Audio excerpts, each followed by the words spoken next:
याने हात मिळवणी केले आणि महाराष्ट्राच्या वाट्याला आलेल्या कंपन्या या गुजरातच्या घशात घातल्या। त्यावेळेस आपल्या खासदाराने का नाही आवाज उठवला? अहो दानवे, त्यावेळेस तुमची काय दाक्षिणी बसली होती का? दानवे साहेब, तुमचं काय गाठ पडलं होतं का? तर तुमचं थोबाड दामनाने शिवलं होतं। अहो का नाही त्या पंतप्रधानांना तुम्ही विचारलं? अरे आमच्या महाराष्ट्राच्या पोरांच्या तोंडाचा घास का पळवून गुजरातला नेता? अरे हे महाराष्ट्रातले लेकरं आमची ऐपत नसताना कर्जबाजारी होऊन शाळा शिकलेली आहेत, त्यांच्या हाताला काम मिळेल, त्या मुलांची लग्न होतील, याचा विचार तुम्हाला आला नाही? अरे मुळात हे दानवेच विकलेला माणूस आहे, हे कशाला गोरगरिबाची काळजी करेल? तुम्हाला माहिती आहे मित्रांनो काय परिस्थिती आहे या महाराष्ट्रात, काय परिस्थिती आहे या देशामध्ये? अरे नुसतं ऐकून घेऊ नका रे बाबा, इथं दंडवट घालू का तुम्हाला? मसने नीट ठेवा प्लीज। सत्य परिस्थिती आहे। मी आता तुम्हाला सांगितलं ना, इलेक्शनचा विषय नंतर 5 मिनिटांनी। पहिलं जे मी बोलतो ना खूप महत्वाचं आहे तुमच्यासाठी। मी नुसती मतं मागायसाठी इथं आलेलो नाहीये। कल्याण काळेसाहेबांना निवडून देण्यामध्ये तुमचा आमचा स्वार्थ आहे। काय स्वार्थ आहे आपला? अरे कल्याण काळे जर निवडून दिलं ना तर आपल्यावरचा अन्याय थांबणार आहे, तर लोकशाही जिवंत राहणार आहे। म्हणून आपल्याला हाताच्या पंजाला मतदान करायचं आहे। काय या देशामध्ये परिस्थिती चालली, काय चालली आपल्या राज्यामध्ये? ही युवक आहे ती इथं उभारले, ती शाळा शिकत असतील, विचारा त्यांना एकदा। अरे विचारा त्यांच्या बापाला, त्यांच्या आईला। अरे त्यांचे आई बाप कष्ट करत असते, काम करत असतील, त्यांना शाळा शिकवले, परंतु त्यांच्या हाताची काम आपल्या महाराष्ट्रातल्या कमीत कमी 5 लाख मुलांना नोकऱ्या लागल्या असत्या। ही दळभद्री त्या दानव्यासारखी माणसं तुम्ही निवडून दिली बाबा। हो अख्खा महाराष्ट्र घातला रे गुजरातच्या घशात। काय परिस्थिती आहे? कोण बोलणार याच्यावर? कोण बोलणार याच्यावर? कोण सांगणार? कोण आवाज उठवणार? अरे कोण आवाज उठवणार? आता बोलतो त्याच्यामध्ये सीबीआय, इन्कम टॅक्स, पोलीस यंत्रणेचा गैरवापर केला जातो। अरे ही यंत्रणा यांच्या बापाच्या घरची इस्टेट आहे का?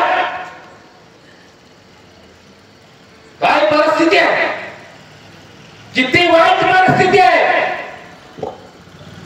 एवढंच नाही रे मित्रांनो, बाबांनो, वडीलधारी माणसानो, युवकांनो, मी आज तुमच्या घरातला एक सदस्य म्हणून बोलतोय, तुमचा भाऊ म्हणून बोलतोय। हे तुम्हाला सावध करण्यासाठी बोलतोय। काय परिस्थिती चाललेली आहे महाराष्ट्र देशात तुम्हाला माहितीये का? गाडी लांबा जवळ आहे रे, जेवण जरा काही परिस्थिती चालली आहे राज्यात। मित्रांनो लक्षात ठेवा, लोकशाहीचा घात झालेला आहे। या देशामध्ये हुकुमशाही आलेली आहे।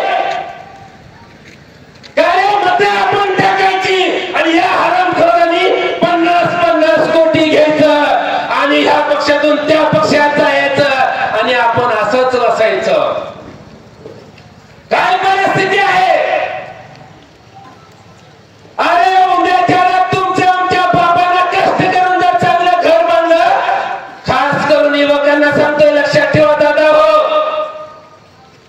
राजकारण खाला चुलीत। ही निवडणूक लास्टची निवडणूक असेल, यापुढे लोकसभा तर सोडा, पण ग्रामपंचायत पण निवडणूक होणार नाही। ही लास्टची निवडणूक आहे।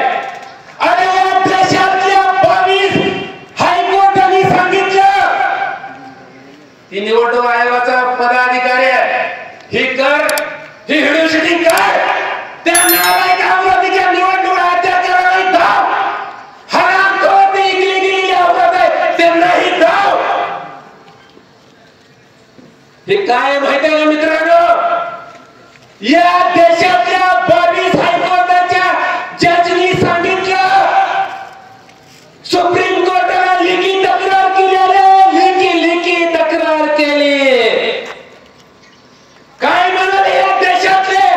या देशातल्या 22 राज्यातल्या हायकोर्टाच्या जजनी या देशाच्या चिपकड म्हणजेच या देशातल्या मुख्य न्यायाधीशाकडे तक्रार केली आणि सांगितलं, जज लोकांनी सांगितलंय, मी माझ्या पदार्थ नाही बोलत, पेपरला छापून आलेली बातमी आहे. जजनी सांगितलं की साहेब, या देशामधला सत्ताधारी पक्ष, या देशामधले सत्ताधारी लोक त्यांना पाहिजे त्याप्रमाणे या न्याय व्यवस्थेवरती, कोर्टावरती दबाव टाकून त्यांना पाहिजे तसा निर्णय लावून घेतात, त्यांना पाहिजे तसा आदेश करून घेतात. अरे बाबा हो, हायकोर्ट, सुप्रीम कोर्ट, सेशन कोर्टामध्ये जर अशी परिस्थिती झाली, मामा दादा भाऊ, अरे तुमच्यावर उद्या अन्याय झाला, तुमच्यावर उद्या अत्याचार झाला, अरे कुणाला न्याय मागता, कुठं जाताल तुम्ही? विचार करा, विचार. अरे या देशात पहिल्यांदाच असं घडलं, सगळ्या पोलीस यंत्रणा भाजपच्या घशात गेल्या.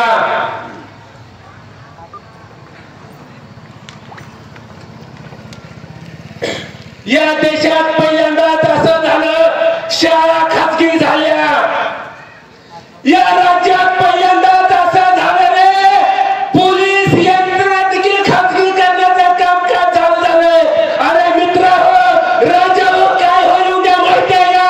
अरे सगळी पोलीस भाजपची बंडगोळ दिसतील, सगळी पोलीस भाडकरी भाजपची माणसं दिसतील. मग तुम्हाला न्याय कोण दिल रे? कुठं न्याय मागाल रे राजा हो? सांगा ना, तुम्हाला न्याय कोण देईल? म्हणून सांगतोय, ही लढाई कल्याण काळे साहेबाची नाही रे, ही लढाई तुमची आमची आहे. तुम्हा आम्हाला या राज्यात सुखरूप राहण्यासाठी आहे. म्हणून हाताच्या पंजावरती तुम्हा आम्हाला मतदान करायचं आहे, लक्षात ठेवा. काय केलं या महाराष्ट्रात यांनी 2 वर्षामध्ये? अरे काय ह्या भाजपवाल्यांनी 10 माणसं पाळली, जशी कुत्र्याला तुकडा टाकतो तशी ह्या माणसांना तुकडा टाकला आणि या राज्यात पळले गेले. त्यात एक भाजपचा जातीवादी आमदार आहे, त्याचं नाव आहे नितेश राणे. जातीवादी अवलादीचं नाव आहे नितेश राणे. या आमदारानं, या हरामखोर आमदारानं कित्येक वेळा मराठा समाज बांधवांची आणि ओबीसीचा वाद लावण्याचा प्रयत्न केला. कित्येक वेळा हिंदू मुस्लिमांची दंगल घडवण्यासाठी वक्तव्य केलं. कित्येक वेळा वेगवेगळ्या जातीचा तिढा निर्माण करून या महाराष्ट्रातल्या युवकांची डोकी भडकवून जाळपोळ करण्याचा प्रयत्न केला. पण गृहमंत्री असणारा देवेंद्र फडणवीसने या हरामखोर जातीवादी अवलादीचा आमदार नितेश राणेवर कारवाई केली नाही. याचा वचपा, याचा मुदला सगळं काढा रे. तरी पण हे माजलेले बोकड काय म्हणाले?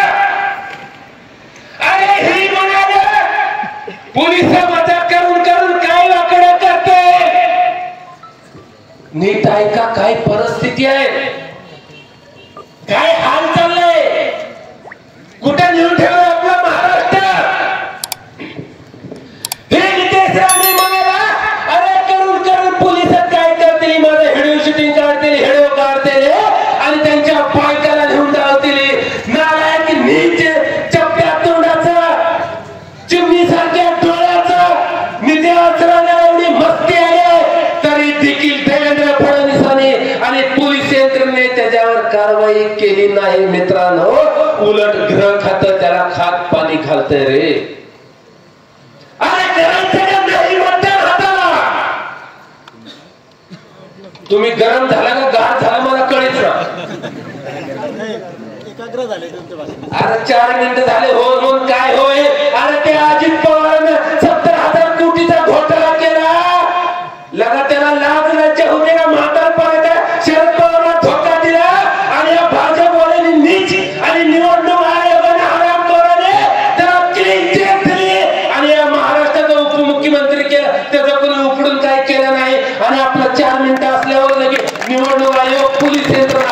का? मी त्यांनाही सांगू इच्छितो,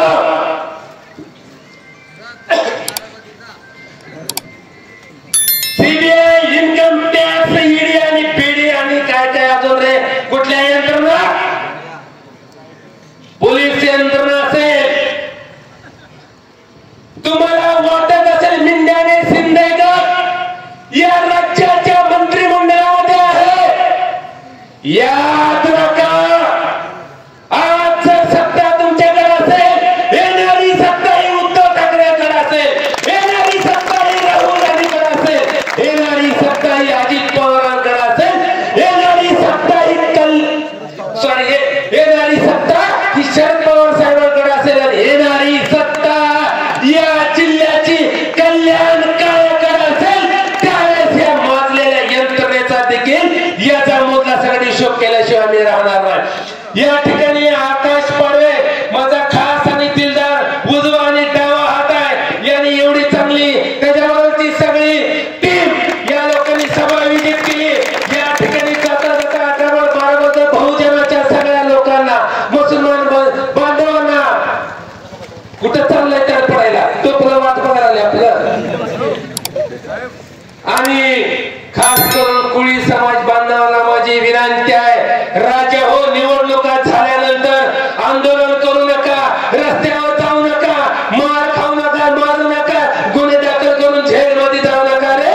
आता एकच वेळ आली आहे, यांची मस्ती उतरवायची. जातीचा दाखला जर पाहिजे असेल तर तुम्हाला याचा मुद्दा सगळं भाजपवाल्याला परतफेड करावं लागेल, आणि हाताच्या चिन्हावरती कल्याण काळाला भरघोस मताने सिक्का मारून मतदान करून निवडून द्यावं लागेल, आणि जातीचं दाखलं सुलभ पद्धतीने घ्यावं लागेल. या सभेला उपस्थित असलेले सर्व जाती धर्माच्या कार्यकर्त्यांना, त्याच्यावर उपस्थित असलेल्या सर्व पक्षाच्या पदाधिकाऱ्यांना, एवढा वेळ होऊन देखील पुढे महिला भगिनी उपस्थित असलेल्या त्या सर्वांना, आणि उद्याचं भविष्य घडवत असलेल्या सर्व युवकांना आणि वडीलधाऱ्यांना मानाचा जय महाराष्ट्र.